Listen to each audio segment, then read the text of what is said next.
Hello friends, and welcome to a slightly belated video from my series called Quick Thoughts On, in which I talk about different stories from the Star Trek franchise. This video will be about the next episode of the original series of Star Trek called Catspaw.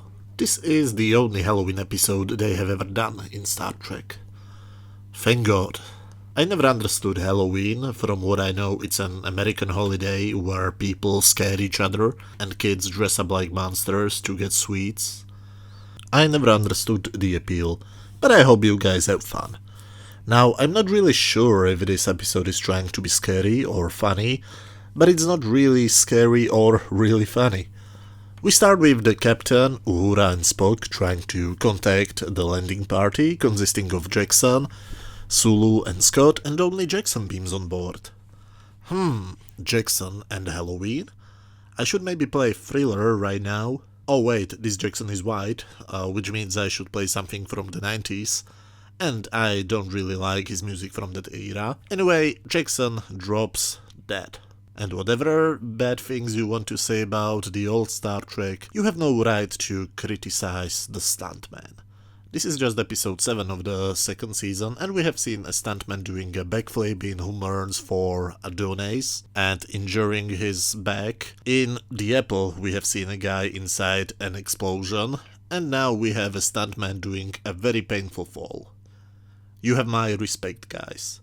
Anyway, the fact that Jackson is dead is no problem for him. He still manages to tell Kirk that his ship is under a spell and that they should leave, but no corpse will stop Kirk. He, Bones and Spock beam down to the same place from which Jackson was transported, and the only thing they find are rocks and mist. Mist which should definitely not be there.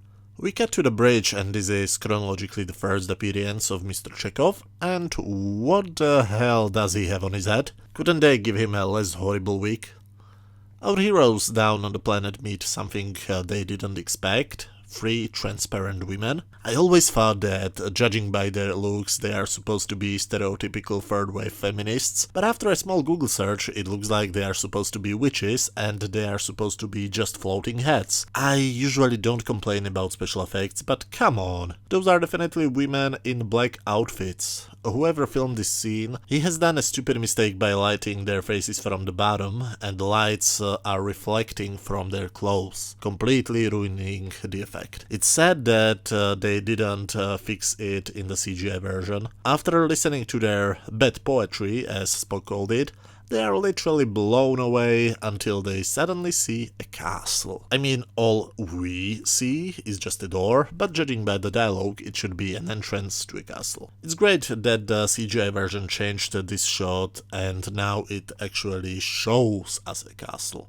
Inside the castle, they meet a black cat. They follow her, when it's heavily implied that the floor collapsed under them and they fell down into a prison chamber. The cat of course enjoys watching them suffer. When they wake up, they find themselves on something what looks like it could be a set from 50 Shades of Grey, when suddenly they are welcomed by Scotty and Sulu, who are now basically zombies. After getting free, Kirk attacks them, but they are now suddenly transported to Elton John's bedroom. A bald guy sits on a throne with the all-seeing eye on his chest. No. Before anybody says something in the comment section about an Illuminati confirmed type of scenario, he is simply supposed to be a wizard, and his name is Korop. I hope. Then we see his partner sitting next to him. He grabs her by the pussy. Okay, that doesn't sound correct. He grabs his pussy. Okay, let me rephrase it again. He talks with his cat. Using his magic wand, he creates a lot of prop food, but our heroes are not impressed.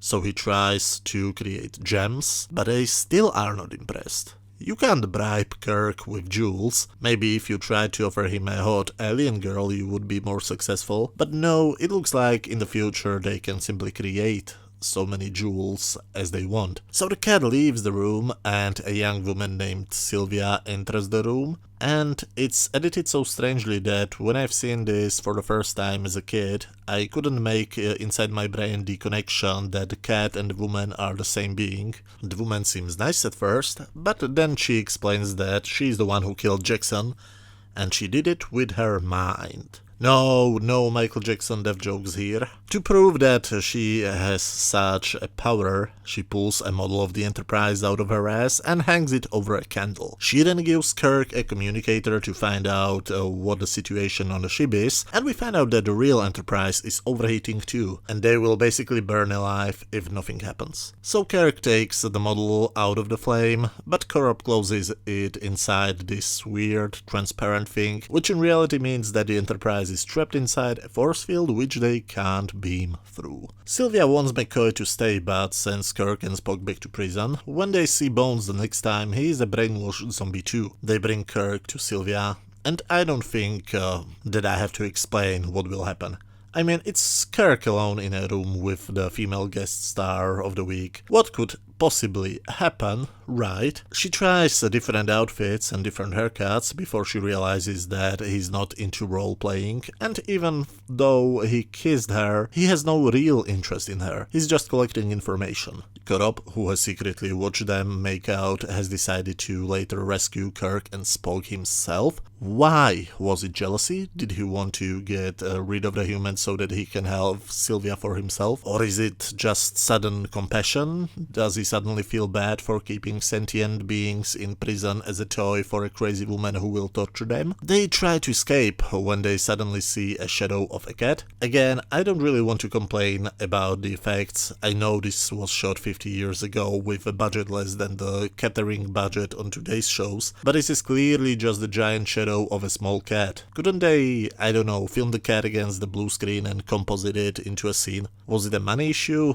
Because the technology definitely did exist already. And why do they say that cats are scary?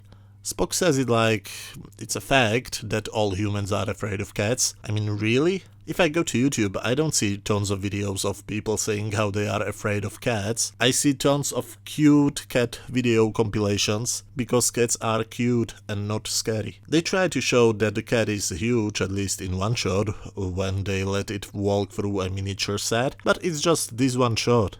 It's a pity they didn't do more. The three guys decide to run back to the cell, which has suddenly a bed there. Is this supposed to be the same cell in which they were captured before? Because this cell has the bed and a huge hole in the ceiling. Kirk helps Spock climb up, but a cat attacks and Korob gets squished by the door. Wow. The most worthless wizard in the history of television. When Kirk finds out he's dead, he finds the time to steal his wand, and with Spock's help he climbs up, when they suddenly get attacked by zombie versions of the other crew members. They get in a fight, which is far more entertaining in the blooper reels. If you haven't seen them, you definitely should try to find them. I had them on my channel before they got removed by CBS, but I'm pretty sure you should be able to find them without any real problem. Kirk shows the shadow of the cat that he has the transmuter. Sylvia in her human form wants it pretty badly. You see, the magic wand is the transmuter, which is a device which amplifies their natural superpowers, I think. As soon as Kirk understands how important the thing is for her, he smashes it, and suddenly they all stand on a bunch of styrofoam rocks. It's hard to see it from still images, but the quote-unquote rocks move below their feet, almost like they were filled with air or something similar. And then we see the real Korob and Sylvia. They are clearly puppets on strings, and I'm so grateful that they removed the strings for the CGI version. However, the creatures suddenly die and start to burn, or at least smoke. The end?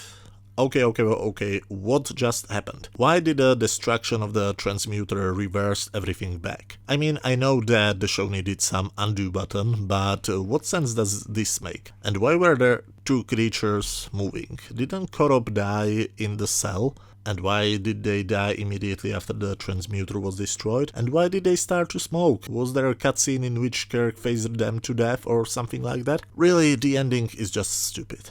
Speaking about the two of them, What's their motivation? What was their plan? They were hinting something, saying that they need the humans, but why? I don't know how you, but I like my villains fully developed with clear plans and clear motivations. These two are in the story only because the story needed some villains which will have some magical superpowers. As I said several times before, I like stories in which strange things happen and we as the audience don't really know what will happen next. That's why I really like the first half of this episode, before we meet Korob and Sylvia. As soon as we find out who they are, the story stops being interesting, at least for me, so I'd personally give the first half 10 out of 10, but maybe 2 out of 10 for the second half. Still, it's a very enjoyable episode and a good one for the Halloween season, but it's not an episode which you would consider to be in the top 10 episodes. On my scale from 0 to 10, where 0 is absolute garbage, 10 is a masterpiece and 5 is average, I would give this episode 6 out of 10.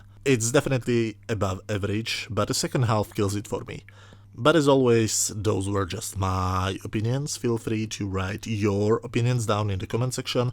If you like this video, hit that thumbs up button and feel free to watch any of the previous videos I have done about different episodes of different TV shows. And me, I still have to do a video about the next episodes of Star Trek and Star Trek The Next Generation, and I hope they will be up as soon as possible. Thanks a lot for watching, everybody, and see you soon. Bye.